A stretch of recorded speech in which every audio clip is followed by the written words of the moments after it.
Hey guys, what's up? It's Kyle here. Doing a Vengeance pay-per-view review. It's about 12:09. Just finished watching it. No more than like 5 minutes ago, maybe a little bit less. But okay, I'm just gonna get right into it. Show opened up with Airboom, with the tag team titles on the line, with Airboom versus Dolph Ziggler and Jack Swagger. I thought this was another good match from both solid tag teams. A great opener match to get the crowd and stuff and into the pay-per-view or whatever. But Airboom gets the victory, successfully defending their tag team titles. And after that, Zack Ryder comes right out. As soon as the tag match ends, Zack Ryder comes right out for the U.S. title against Dolph Ziggler. I thought maybe they would have saved the U.S. title match for later during the night, let Ziggler get some rest, but I guess maybe they want to get this right out of the way. But nothing really special about this match. Dolph Ziggler, although he did not capitalize on winning the tag team titles, he did successfully defend his U.S. title, and I really have to give props to Dolph Ziggler for being able to go and do both matches like back to back, because the tag team match was pretty lengthy. The U.S. title match wasn't that long, but still, just to have him, have the type of match he had in the tag match, like it was a little bit lengthy, and having to work into a match right after that. Kudos to Dolph Ziggler. He did a really good job, and he really has potential, to be a main event player eventually one day. After that, we get into the Divas tag team title match, Eve versus Beth Phoenix for the tag title, or for the Divas title championship. But before we get into that match, they showed a backstage segment with Kelly talking on the mic, and Beth Phoenix was attacking her, and then Eve Torres was coming in and attacking Beth Phoenix, and the Uso brothers and some other wrestlers came in and was pulling Eve off of Beth Phoenix and splitting them up. And I have to say, Jay, or I forgot the other's name, one of the Uso brothers who had picked up Eve. You lucky bastard. Wow. But anyway, onto the match itself. I thought this was a really good match. The Divas match with the Divas title. I really thought it was a good match. I didn't feel like, I had to go and take a bathroom break like most people feel like when they watch a Divas match. And Beth Phoenix is a great wrestler, one of the best wrestlers on the Diva roster in WWE right now. And Eve, I never thought Eve was a terrible wrestler. She's way better than Kelly to me. To me, I think Eve's a good wrestler. I'm not saying she's like one of the best that they have, but for her to be just a pretty face, I think Eve is good. Is a good wrestler. I never doubted her abilities, but I will say that I would consider this match that she had with Beth Phoenix probably her single best match that she's ever had in her career so far, to date so far. And I would even go further to say that the match that they had tonight between Beth and Eve was probably one of the best diva matches I've seen myself in a while. Like I said, and it didn't feel rushed either. They gave both, Eve and Beth Phoenix. They gave them both, I thought, a good amount of time in this match. And beyond, besides the quality of time that they put into the match, like I thought it was a good Divas match. But Beth Phoenix successfully defending her Divas title. After this, you had another match between Sheamus and Christian. Another good match, I thought, between the two. Sheamus gets the victory again over on Christian with the Brutus kick. I feel pretty bad for Christian. Coming off from being a two-time World Heavyweight Champion, but never really had a good run with, both reigns as champion. Having fantastic matches with Randy Orton, and for the last, 5 months this year, he's had fantastic matches with Orton, but never really getting the edge on Randy Orton, and now going to the program with Sheamus, and this makes like the second or third time he's lost now. Kind of feel really bad for Christian. But once again, I thought this was another good match from the two. And obviously this feud is going to continue for a while. After that, we got to the second tag team match, which was Triple H and CM Punk versus R-Truth and Miz. This match, it wasn't bad. It was okay. It was fine. I didn't have any complaints about it. But I guess the one highlight from this match was when R-Truth was fighting Triple H on the outside of the ring, Miz was fighting CM Punk inside the ring. Kevin Nash came out and socked Triple H in the face. And as Kevin Nash was beating up Triple H, R-Truth and The Miz both teamed up on Punk, got the victory, and got the win over on CM Punk. So Miz and R-Truth won the match. And after that, but Kevin Nash gave a jackknife powerbomb to Triple H.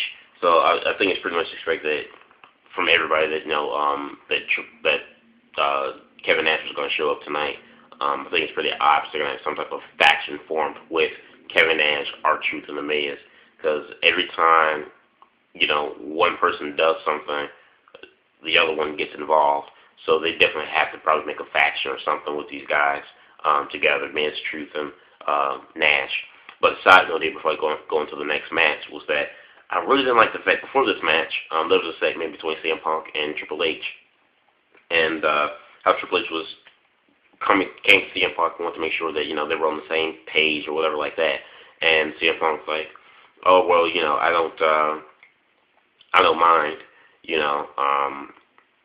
working with you, if this was 5 years ago, or he said 5 years or 5 months ago, I would have believed you were part of it, but why don't you know I'm with you tonight, and, I'm with you tonight, and, I believe that there's someone, working against us, the both of us, I see that now.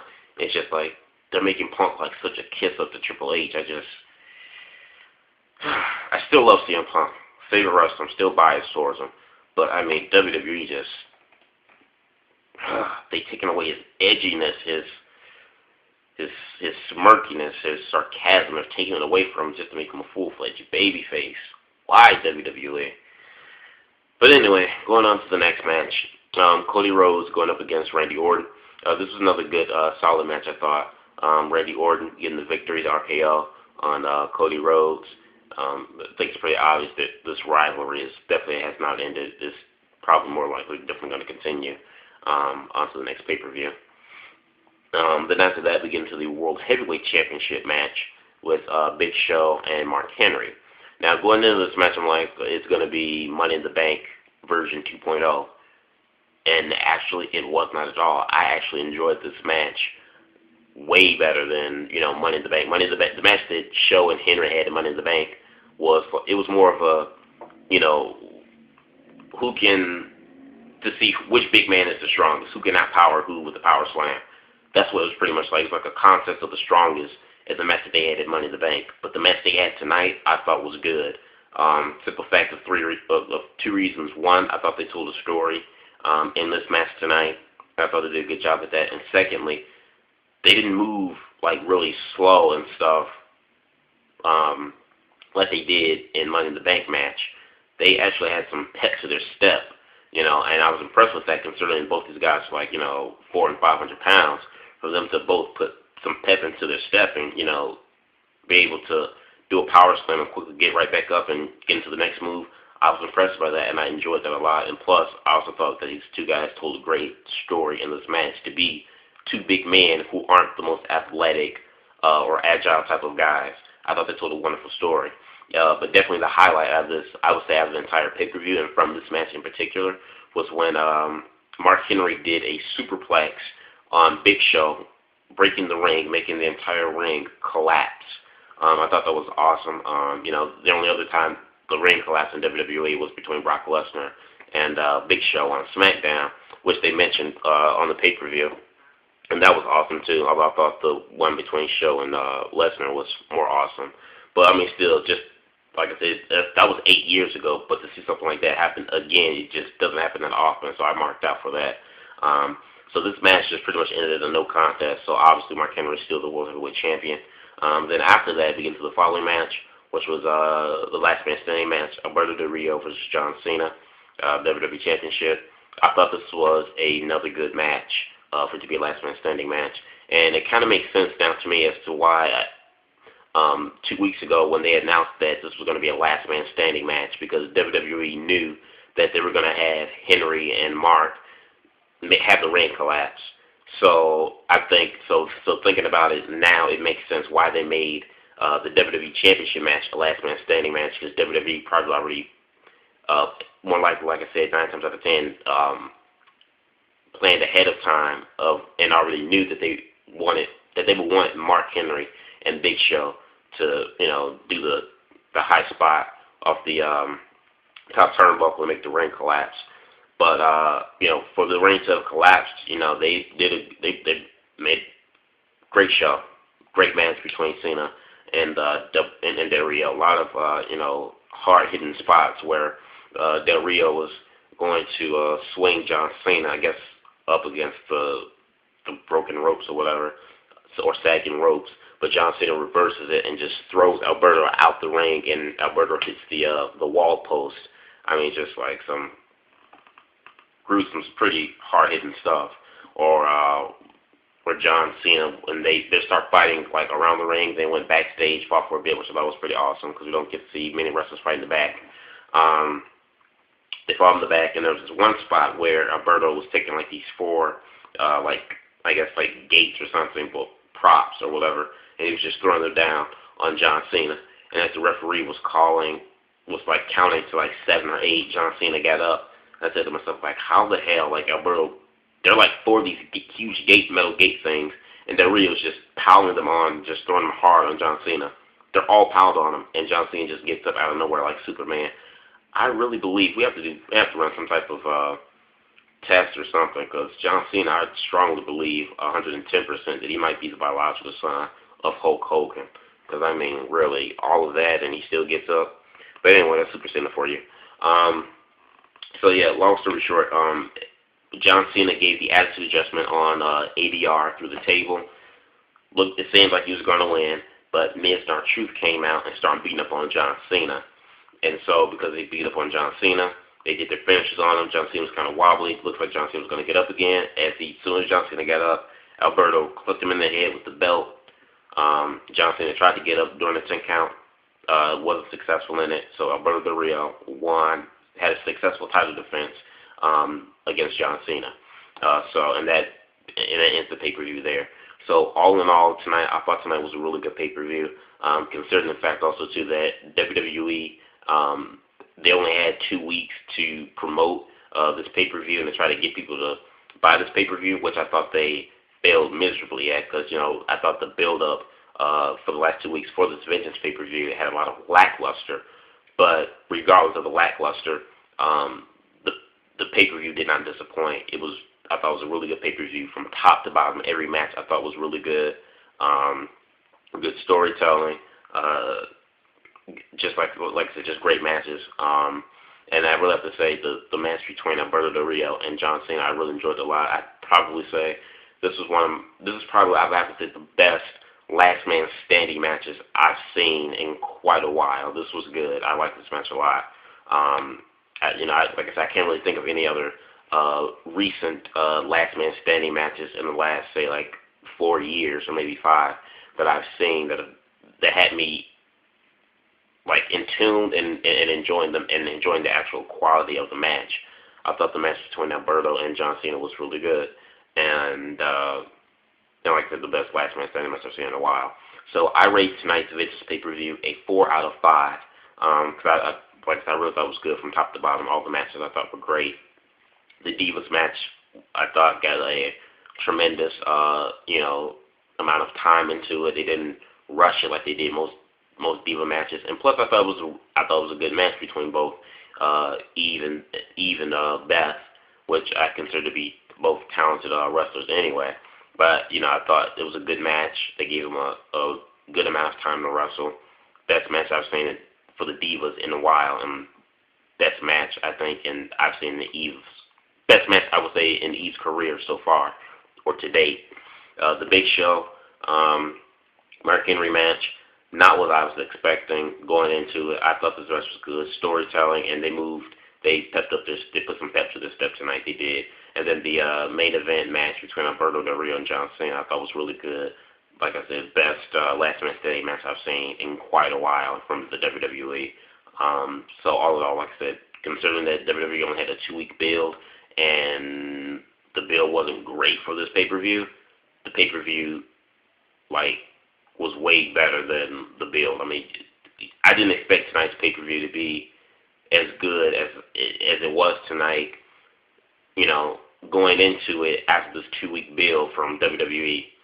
Like I said, the 2-week build they had was a bit lackluster. It sucked. Going into it, I'm like, I don't think this pay-per-view is going to be great, but it surprised me. It was a great pay-per-view, I thought, tonight. Way better than Hell in a Cell. And I'm more likely to even go far enough to say I don't like this better than Night of Champions. I thought Night of Champions was a good pay-per-view. Night of Champions was a hit and miss here and there. But I thought this match was better than both. I would go far enough to say both. Definitely way better than Hell in a Cell. But I'd be willing to go far enough to say I think it was better not only than Hell in a Cell, but also Night of Champions as well. Leave your comments in the comment box below. Let me know what you guys thought of the pay-per-view. Did you like it? Did you didn't like it? Yeah, that's it. And also, too, another great news is that this will be John Cena's last WWE title match for a while. Not forever, but for a while. WWE had mentioned last week that the match here between Cena and Alberto Del Rio will be Cena's last title match that he would have for a while. How long will a while be? I don't know. Might be 5 or 6 months or something like that. But they want to keep Cena out of the title picture for a while so that he can focus more on his feud with The Rock, which I think would be much better anyway. So for future references, not future references, but for future feuds, Alberto will be having more feuds with CM Punk now for the title. So over the next couple of weeks, we'll be seeing the real Punk feud for the belt. So like I said, I thought it was a good pay-per-view, and coming off this pay-per-view, it's got me even more intrigued to see how WWE are going to build up for Survivor Series the next 4.5 weeks, because Survivor Series is the next big pay-per-view. You got Rock showing up. Mick Foley is going to be at Survivor Series. He's also going to be on the 3-hour Raw before Survivor Series. So WWE, and you got to figure, this whole Kevin Nash and R-Truth and Miz thing. This is also going to have to carry to the Survivor Series. So you got a lot of key elements here that WWE are definitely going to have to really push and build well to sell for the Survivor Series pay-per-view. Although I think people are going to be intrigued to the pay-per-view anyway, because Rock is coming back to wrestle. So that enough in itself is a thing to look forward to on the Survivor Series pay-per-view. But yeah, once again, like I said, let me know what you guys thought. I rated Vengeance 4 out of 5. Thought it was a good pay-per-view. Liked it better than Night of Champions and Hell in a Cell. So let me know what you guys think. Peace.